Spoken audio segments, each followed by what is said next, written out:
almirante Jorge Godoy, el señor jefe del Estado Mayor General de la Fuerza Aérea, brigadier general Normando Costantino. Se encuentran presentes además señores ministros del Poder Ejecutivo Nacional, autoridades nacionales y provinciales, señores legisladores, señores jefes de las fuerzas de seguridad, invitados especiales, señoras y señores.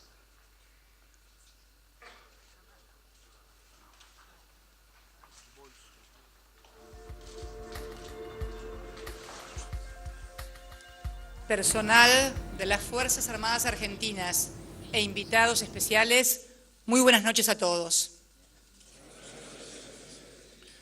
A continuación, se entonarán las estrofas de nuestro himno nacional ejecutado por la Banda de Música de la Armada Argentina.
Acto seguido, hace uso de la palabra la señora Presidenta de la Nación, doctora Cristina Fernández de Kirchner. Los invitados pueden tomar asiento.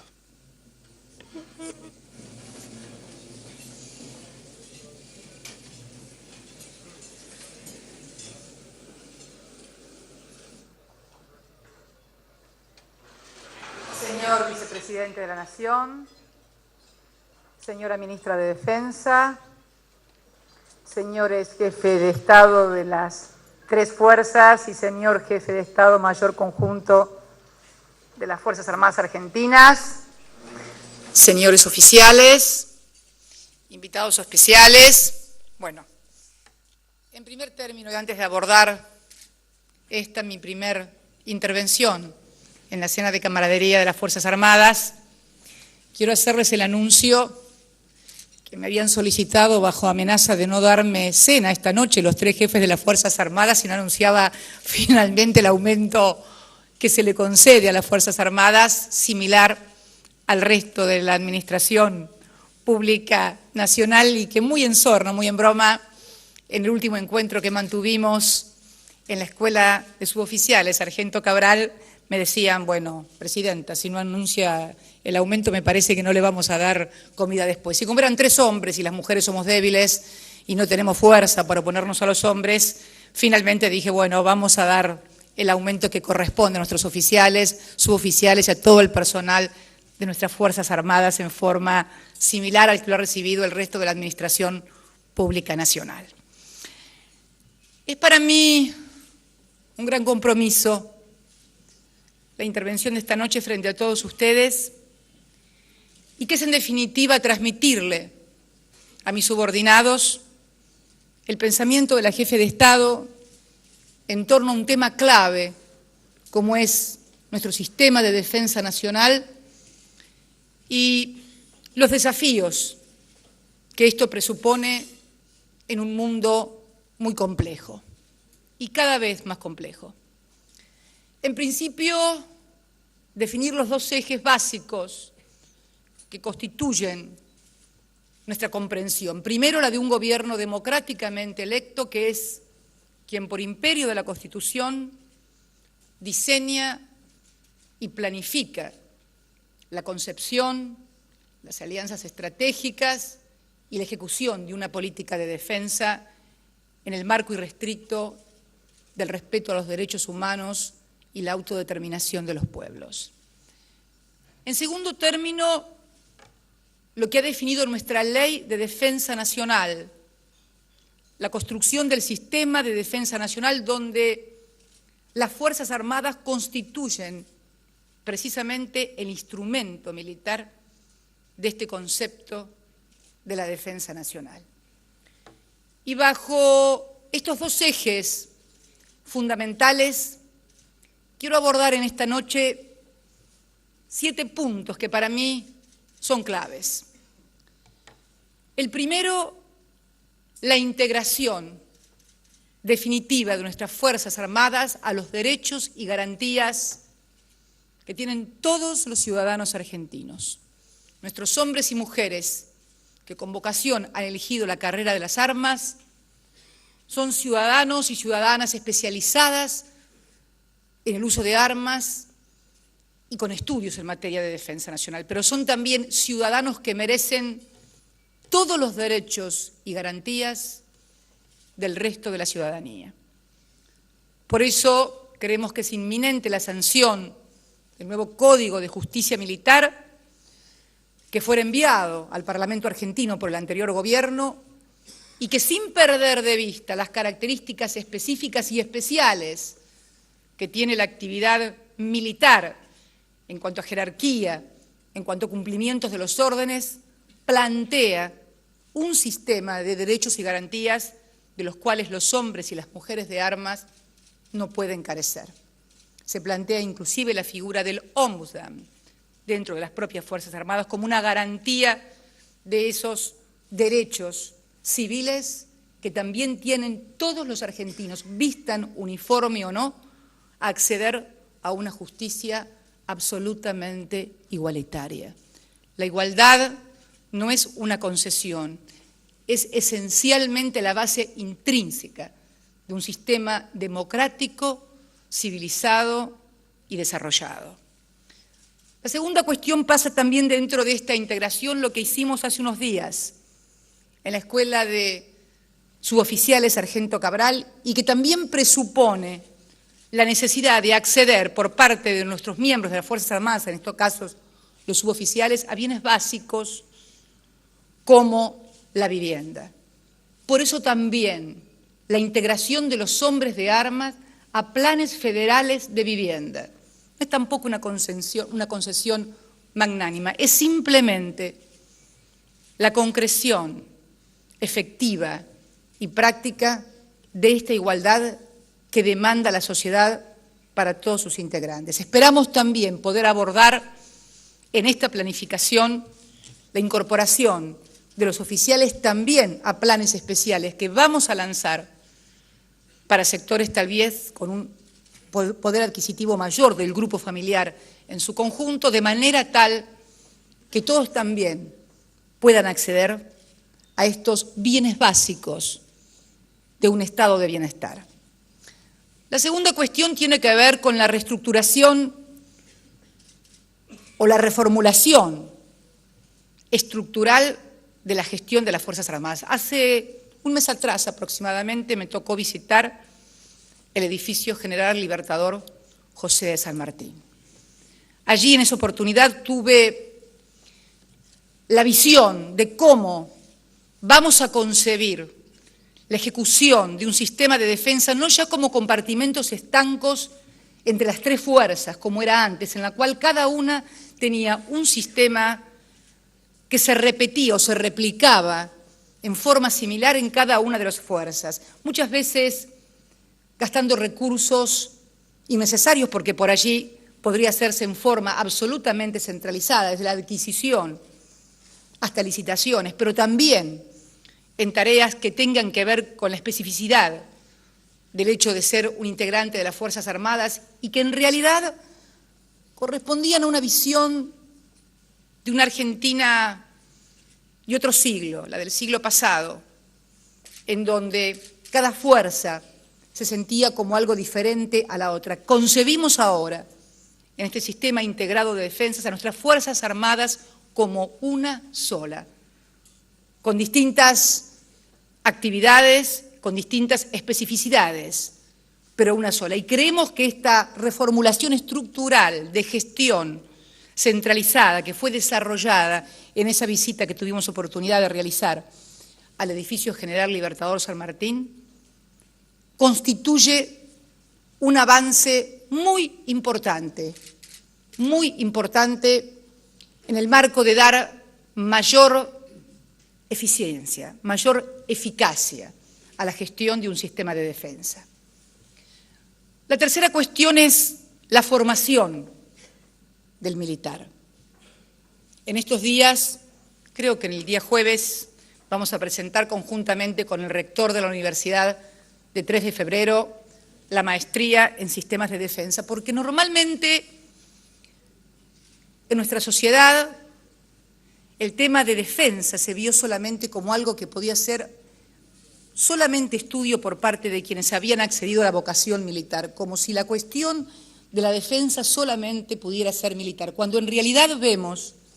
en todos los países desarrollados, en todos los países modernos, que tienen grandes y eficaces sistemas de defensa, una participación de la sociedad civil en los estudios y formación de ese sistema de defensa nacional. Creemos entonces que, más allá de que obviamente en las unidades académicas específicas de las Fuerzas Armadas, donde obviamente las cuestiones que hacen estrictamente a las cuestiones de arma, de preparación militar, lo que puede ser la preparación militar, el aspecto militar, dejarlo en los institutos militares, pero todas aquellas materias, todos aquellos objetivos que se dan en universidades públicas nacionales o privadas deben ser también para una mejor cohesión de la sociedad en un sistema de defensa, porque todos debemos entender que la defensa nacional no es un concepto únicamente militar, es profundamente un concepto político, geopolítico, donde el aspecto militar es un instrumento fundamental, pero no es único. La cuarta, o el cuarto abordaje que quería hacer aquí con ustedes, era el tema de industria y defensa. Larga historia tienen nuestras Fuerzas Armadas en la defensa y en la construcción de la industria nacional. Generales como Savio, como Mosconi, hicieron escuela porque concebían que no hay mejor sistema de defensa que una nación desarrollada industrialmente, en todos sus aspectos y en todas sus tareas. Estamos trabajando fuertemente para que, junto a lo que fue, lo que entendemos algo fraudulento en el tema del Tandanor, conjuntamente con los astilleros Domecq García, podamos desarrollar allí un polo en el cual la industria naval tenga el rol que siempre debió tener y nunca se debió abandonar. Podríamos hablar también en materia aeronáutica. Nuestro país, pionero en la América del Sur en el desarrollo aeronáutico, cuando otras naciones ni siquiera habían abordado el tema, y hoy vemos nuestro atraso científico y tecnológico y de desarrollo industrial en estos temas, y entonces pensamos y reflexionamos en voz alta cuánto tiempo hemos perdido, cuántas cosas podríamos haber hecho. Pero no es hora, creo, de mirar el pasado para lamentarse ni para llorar, sino para aprender de los errores que cometimos todos y de no volver precisamente a cometerlos. Creo que esto es la enseñanza más importante que puede tener el análisis de nuestra historia. También el abordaje muy importante del rol que están cumpliendo nuestras Fuerzas Armadas en las misiones de paz, de las cuales debo decirle, estoy absolutamente orgullosa. Me tocó visitar este año nuestra misión en Haití, la MINUSTAH, donde nuestras Fuerzas Armadas tienen a su cargo el hospital que atiende a los 11.000 efectivos de la misión de paz, pero al mismo tiempo también cumplen misiones militares, tal vez en los lugares más graves en cuanto a su situación social de la isla. Y quiero decirles que visitando ese hospital militar me sentí muy orgullosa por el desempeño y el alto profesionalismo de nuestros médicos, médicas, enfermeros, oficiales, en una tarea que también sabemos estamos haciendo en Chipre y que tengo intenciones de poder concretar una visita a nuestras fuerzas en Chipre antes de fin de año para realmente llevar también la palabra, en mi carácter de presidenta de todos los argentinos, del aliento y del rol que cumplen hombres y mujeres en estas misiones, y que además pone a la Argentina en un lugar de defensa del multilateralismo, de las misiones de paz y de la necesidad de construir un mundo más seguro. Finalmente, quisiera abordar lo que considero tal vez lo básico. La defensa y el sistema de defensa y la concepción estratégica que tiene esta jefa de Estado acerca de cuál debe ser nuestro sistema de defensa nacional en el mundo que viene. Y hablar del mundo que viene, y hablar de nosotros mismos y hablar de nuestra historia, implica necesariamente hacer un repaso de cómo interactúa en nuestra historia de casi 200 años la conformación de un sistema nacional de defensa, cómo interactúan las circunstancias externas e internas que fueron definiendo las distintas etapas que tuvo nuestro sistema de defensa nacional. En los orígenes de la patria, en la construcción de la patria, el sistema de defensa nacional tuvo un fuerte acento de decisión interna. El hecho de que yo esté aquí en julio, como lo han hecho otros presidentes, es precisamente porque se acerca el día de nuestra independencia. Y nuestra independencia fue decidida y apurada, por así decirlo, aunque no constituya un término muy académico, precisamente por hombres integrantes de las Fuerzas Armadas. Frente a políticos que aquí en Buenos Aires tal vez no tenían demasiadas intenciones de declarar la independencia nacional porque habían cambiado las cosas en el mundo y nuevamente, luego de la derrota napoleónica en Europa, corrían vientos de restauraciones monárquicas. Sin embargo, fue el general José de San Martín, acompañado por otro hombre que no era militar, pero que se había hecho militar para defender a la patria, como fue Manuel Belgrano o Martín Miguel de Güemes, los que empujaron precisamente a que en Tucumán se declarara la independencia el 9 de julio de 1916. Allí había fuertes influencias externas para así no hacerlo, pero entonces el sistema de defensa nacional funcionó con los intereses desde adentro y para este país que se estaba construyendo, en una interactuación muy fuerte con lo que el pueblo y sus Fuerzas Armadas demandaban para la nación. Fue la primera centuria que definió este perfil de sistema de defensa nacional. La segunda centuria, la del siglo XX, nos encontró con un sistema de defensa nacional donde los criterios y los objetivos fueron colocados fundamentalmente después de la Segunda Guerra Mundial desde afuera hacia adentro. Todos ustedes lo saben. Un mundo bipolar, un mundo dividido en dos, luego de Yalta y Potsdam, implicó que se reformularan todos los sistemas de defensa nacional, fundamentalmente también en nuestro continente, y entonces el peligro no estaba ya afuera de las fronteras, sino adentro. Me interesa analizar las cosas que nos han pasado, no desde el hecho o con un dedo acusador, sino fundamentalmente entender cómo han interactuado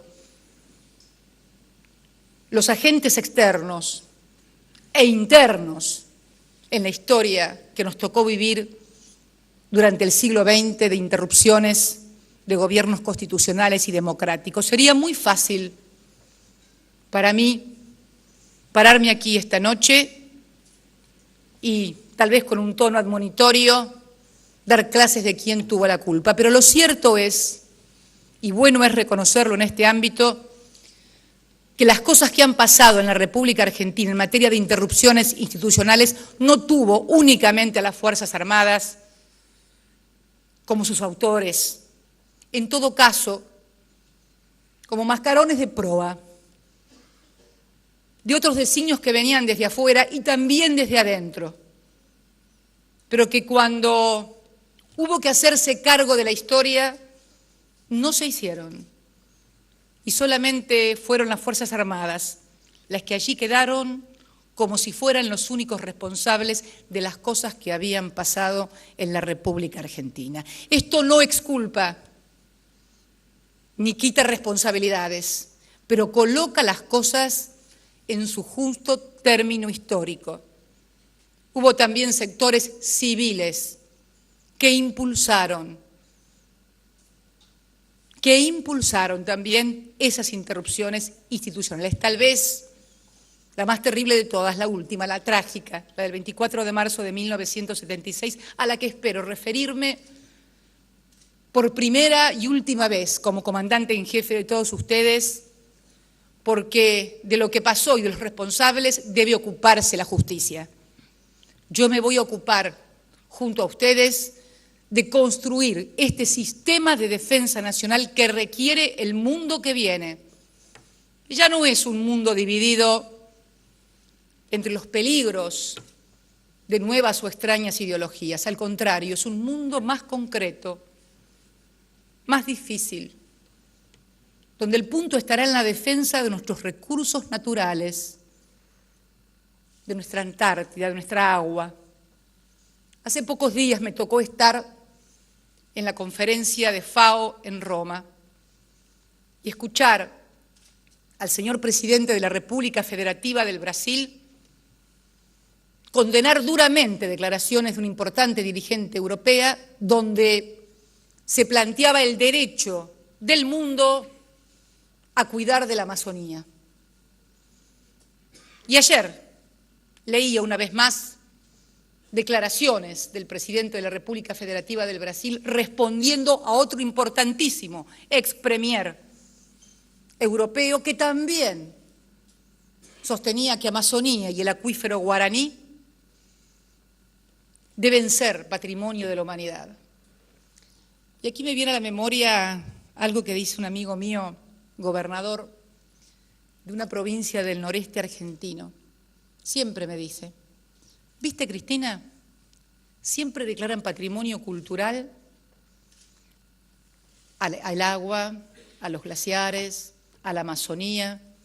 Nunca desde allá se declaran patrimonio de la humanidad las patentes medicinales, los remedios, el conocimiento. Siempre son, curiosamente, los recursos naturales los que son declarados patrimonio o cultural o natural de la humanidad. Y creo, sinceramente, que este siglo XXI va a exigir de los sistemas de defensa nacional, entendidos estos como una construcción global de la sociedad en su conjunto y sus Fuerzas Armadas como el instrumento militar de ese sistema de defensa, el punto clave del siglo XXI. La defensa y protección de nuestros recursos naturales que nos hacen, particularmente aquí en América Latina, a argentinos, brasileros, venezolanos, chilenos, uruguayos, bolivianos, ecuatorianos, como una región productora de energía y alimentos. Los dos elementos claves que seguramente ustedes me habrán escuchado mencionar mucho antes de que esto tomara la dimensión mediática que hoy tiene cuando me tocó asumir como presidenta de todos los argentinos el 10 de diciembre del año pasado. Por eso los invito a todos ustedes, oficiales de las Fuerzas Armadas, hombres y mujeres que han decidido ejercer su vocación de tener las armas para defender a la patria, a construir con esta concepción y en este mundo difícil este nuevo sistema de defensa nacional que exige la hora. Yo sé que muchos de ustedes han pasado momentos difíciles y seguramente podrán seguir tal vez pasando momentos difíciles. Pero hay cosas, señoras y señores, que solamente las puede solucionar, como digo yo, la coronela Justicia y el general Tiempo. Y creo, compatriotas que visten uniforme, que en nombre de todos los argentinos, de todos los hombres y mujeres, jóvenes, viejos, profesionales, intelectuales, obreros, trabajadores, en nombre de todos ellos creemos que nos merecemos todos una historia diferente y construir una historia diferente a la que hemos tenido para entrar en el tercer siglo de vida va a ser una obligación que todos vamos a tener. Cuanto más alta la responsabilidad, más alta la contribución a la construcción de esa nueva historia. Pero quiero decirles a todos ustedes que cada uno de ustedes, hombres y mujeres que visten uniforme, tienen un lugar para cumplir en esta nueva historia que queremos construir. Muchas gracias y quiero brindar por la patria